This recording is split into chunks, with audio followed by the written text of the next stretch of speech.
Kaugnay pa rin sa maanumalya umanong flood control project sa bansa, makakapanayam natin ang dating Secretary ng Department of Public Works and Highways na si Rogelio Singson. Magandang umaga po at welcome po sa Balitang Hali. Magandang umaga. Opo, inamin niyo po na panahon niyo pala sa DPWH meron ng padulas sa flood control project sa district level. Paano niyo po ito tinugunan noon?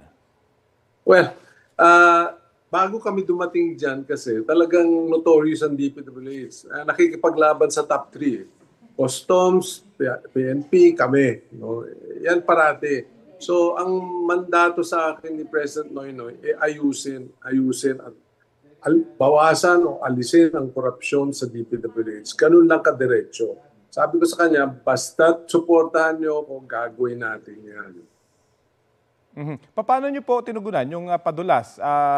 Of course, nagkaroon din kayo ng investigasyon noon. Meron na bang napakulong dahil dito sa mga kasong sinasabi niyo na anomalya? Marami akong napatanggal na mga empleyado ng DPWH magmula sa USEC hanggang district engineer.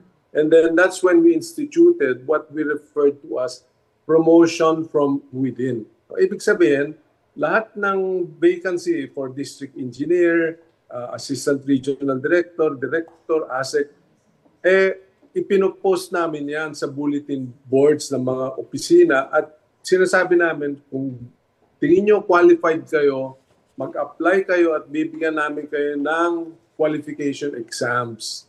At walang nakakalusot na tigalabas. So ito internal po talaga, yun yung ginawang pag-resolve kasi hindi natin gaanong narinig o lumabas itong mga ganitong issue. Ngayon po talagang nakalabas na ito, mayroon pang isinasagawang investigasyon ngayon. May patutunguhan ho kaya itong iba't ibang investigasyon sa flood control projects? Well, sana, no? I wish. And in my short meeting with Secretary Bonoan, mukhang dapat may mga kasuhan ng plunder. Plunder ang sinasuggest ko. No? Kasi pag plunder, hindi lang yung empleyado mismo, kung hindi, pati yung private sector involved. So after that, it will now have to take the DOJ, the Ombudsman, and the COA to come up with their own documents para may ma-pinpoint.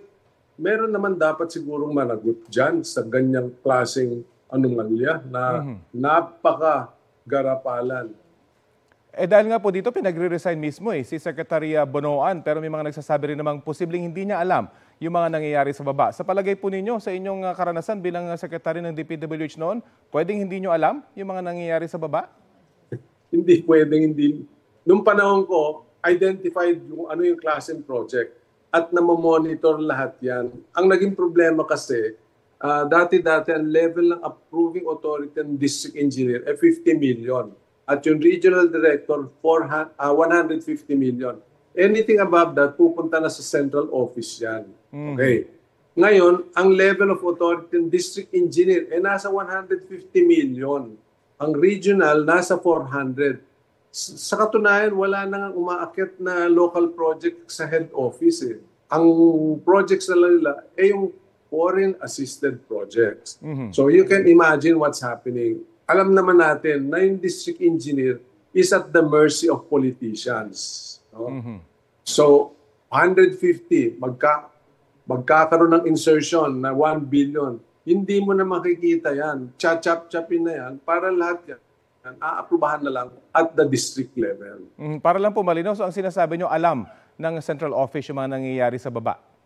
Well, ang nangyari dito, apparently, ganito kasi yung proseso ng budget. Meron tinatawag, and I think Senator Ping Lacson is very aware of this dahil nung panahon ko talagang siya yung nagbabantay between the NEP or the National Expenditures Program na sinasubmit ng line agencies at kung ano yung lumalabas sa Kongreso under the General Appropriations Act.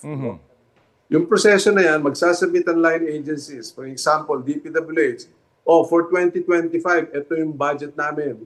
Sabihin mo na, 900 billion. Together with the other agencies, President Bongbong signs off, submits to Congress. Ito yung National Expenditures Program ng Executive Branch. Ngayon, the lower house and the Senate will deliberate on the submitted NEP. Ang nangyari, yung sinubmit ng DPWH na 900 billion, naging 1.1 trillion. Okay. So, nadagdagan ng insertion sa Kongreso, lower house o Senado ng 200 billion. Ang nakasama pa doon, yung palang sinubmit ng DPWH na 900 billion, merong binawas na mga 250 billion doon sa regular program na sinubmit nila at isinama as insertions. Yun ang hindi nalaman ng head office. So 450 billion ang blindsided ang central dahil biglang lumitaw.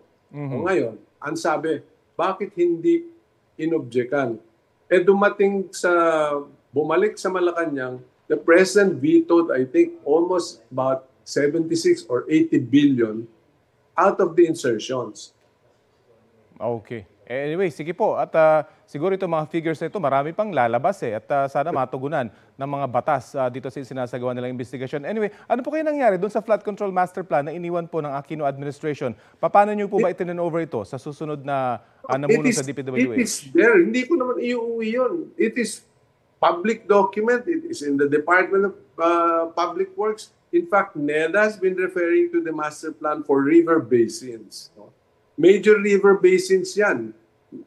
If I'm not mistaken, 18 major river basins. But admittedly, because that was, 15 years ago, you have to update that number, no? In terms of, dati-dati, ang standard namin, 50-year flood data. Ngayon, hindi na pwede yun because of climate change. Dapat i-upgrade na nila sa 100 years.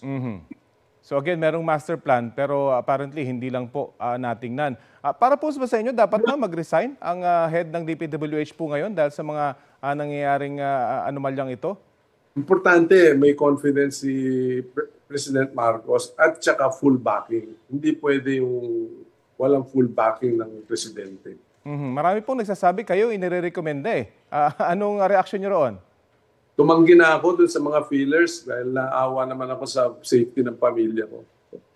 Bakit po safety ng pamilya nyo? Yung inyong isa sa consideration? Iisipin mo, untugin mo lahat yung mga contractors na yan. Murang-mura buhay ngayon. Okay. Sige po. Maraming salamat po sa oras na binahagi nyo sa Balitang Hali. Salamat din. Dating DPWH Secretary Rogelio Singson.